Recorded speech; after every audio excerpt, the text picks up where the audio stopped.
I'd like to talk today about the coupled model ICONGETM. I have presented on the previous workshop already the strategy of how we want to conduct the development, and now we actually were able to finish everything, and this work was done by all the people from the Tropos and from the Leibniz Institute for Baltic Sea Research here listed on this page. Basically, I will talk about the idea of applications we want to investigate and why we have developed that model, and then I will go into the details of the actual coupling within the code, and then at the end a small summary about the simulation from which we used for demonstration purpose. So we are interested in local phenomena which taking place in coastal regions like the Baltic Sea, and actually, unfortunately, this animation is not working. But anyway, these kind of small-scaled or features are very interesting for the processes at the air-sea interface. So in our case, for the demonstration, we choose coastal upwelling, which is a wind-driven phenomenon. So yeah, and basically the strategy is to couple two models, and they are usually well, in uncoupled simulations, you usually have only reanalysis data, and we share them with temperature, sea surface temperature, and pressure and wind. But actually, what we need to do is to provide fluxes. Exactly, those kind of fluxes we need to exchange. And we see here on the right at the SST and wind, which this is the kind of data which is provided by reanalysis data, and we see here with the fluxes what we actually want to achieve. So we use for that the ICON model, which is the atmospheric model of the German Weather Service and the Max Planck Institute for Meteorology, and we have chosen this because this is the new state-of-art model for Germany, and especially also for Europe, and that's why we picked it up for the Baltic Sea, and other features like flexible grid nesting capability and non-hydrostatic equations also for the climate simulations are very important for us. And it is used throughout the weather service forecasting, and as I've said already, for climate research. For our area, we have chosen to apply a grid with a resolution of 2,500 meter, which is actually pretty high compared to the resolution from the weather forecast. But in general, we use a similar configuration.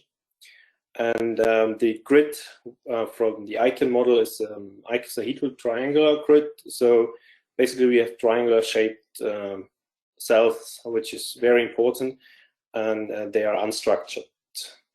And for the Baltic Sea, we apply the general estuarine transport model, and this is a coastal ocean model which has been developed over the last 20 years at the IOW and other institutes, and it is capable of handling bathoclinic bathymetry guided flows, including, which is very important, drying and flooding processes, and it is especially designed for shallow waters, and the Baltic Sea in general is actually quite shallow.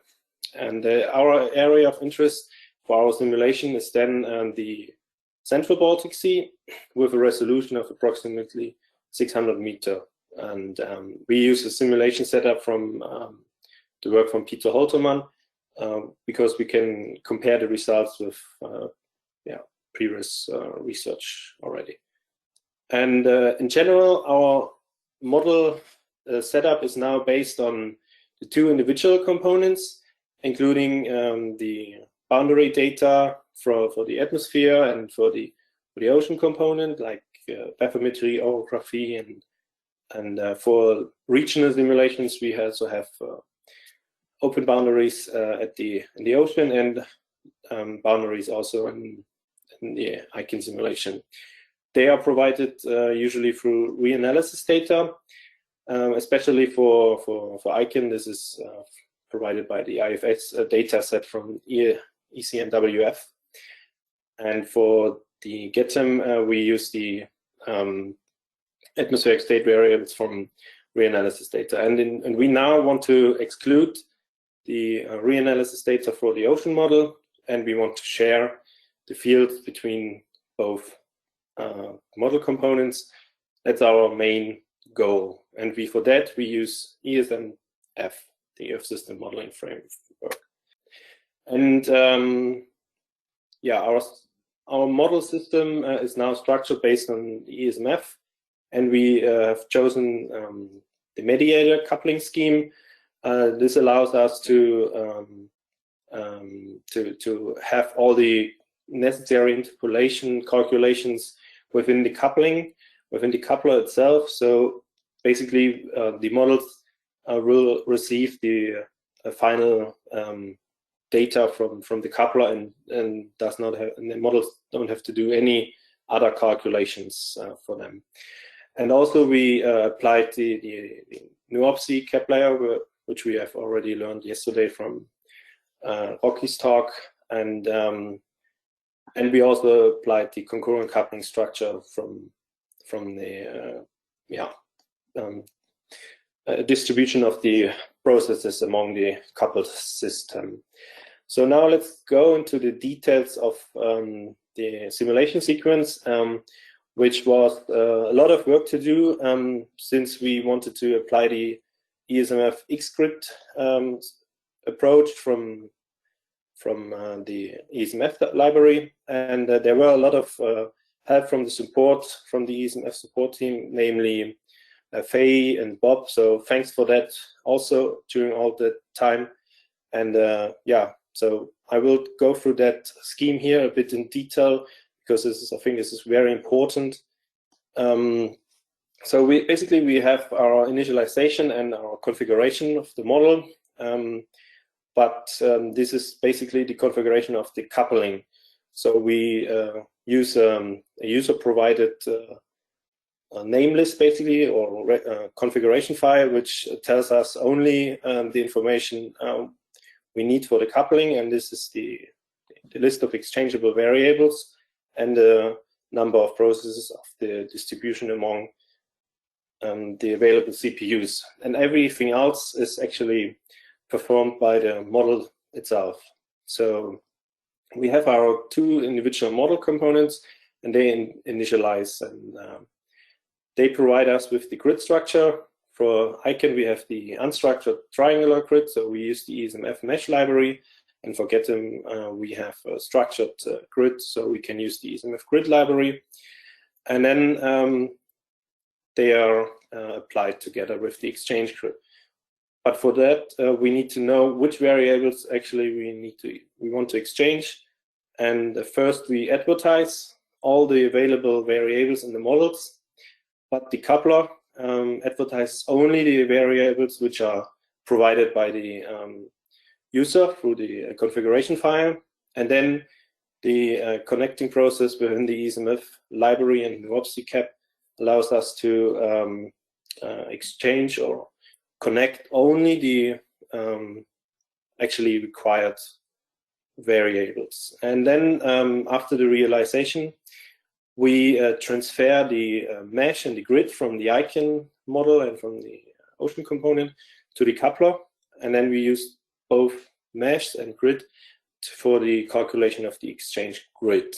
And storing interpolation waits for the interpolation then later on. And then we apply in the run phase the individual model component, run body routines, and regrid the data and the coupling.